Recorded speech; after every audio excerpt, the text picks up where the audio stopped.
Les deux présidents s'étaient rencontrés pour la première fois en septembre dernier, lors du sommet de l'Organisation de coopération de Shanghai organisé à Samarcande, en Ouzbékistan. Lors de ce sommet, le président iranien avait appelé au renforcement des relations économiques avec Pékin. Ce fut l'occasion d'un assaut d'amabilité peu commun entre les deux hommes.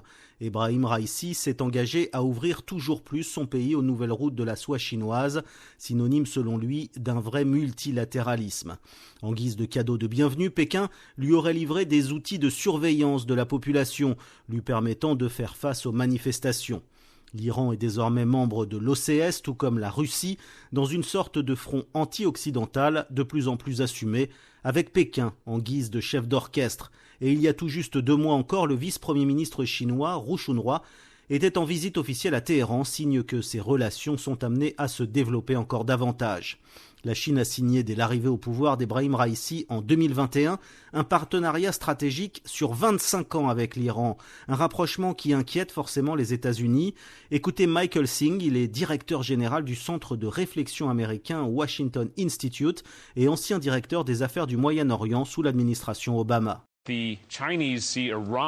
La Chine voit l'Iran comme son partenaire stratégique le plus important dans la région. La Chine a besoin d'énergie, elle a besoin d'importer du pétrole. La Chine s'inquiète du contrôle américain sur le détroit d'Ormuz et sa présence militaire dans la région. L'Iran est le seul pays autour du détroit d'Ormuz et du golfe Persique à ne pas avoir de bonnes relations avec les États-Unis. Un socle qui permet à la Chine de construire cette relation face aux États-Unis. Et l'Iran regarde la Chine pas tellement comme un pays ami, mais comme quelqu'un qui partage son désir de faire tomber les États-Unis. La Chine investit plutôt discrètement ces dernières années dans les secteurs automobiles, gaziers et pétrochimiques de l'Iran.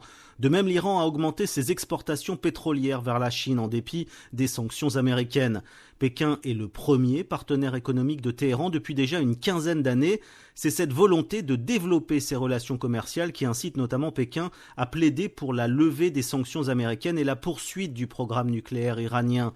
Une levée des sanctions qui lui permettrait surtout de commercer davantage et au grand jour avec l'Iran, sans s'exposer par ricochet à des sanctions américaines.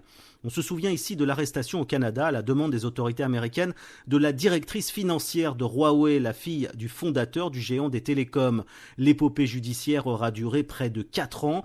Meng Wanzhou a été retenue au Canada de 2018 à 2021 pour avoir justement violé les sanctions américaines contre l'Iran. Une mésaventure qui avait beaucoup abîmé les relations entre la Chine et les États-Unis et le Canada. Une mésaventure que Pékin veut éviter dans sa politique de rapprochement avec l'Iran. Et puis à noter que Pékin avance aussi ses pions dans toute la région du Moyen-Orient jusqu'en Arabie Saoudite, allié traditionnel des États-Unis, où Xi Jinping s'était rendu en décembre dernier. Stéphane Pambrin à Pékin pour Média 1.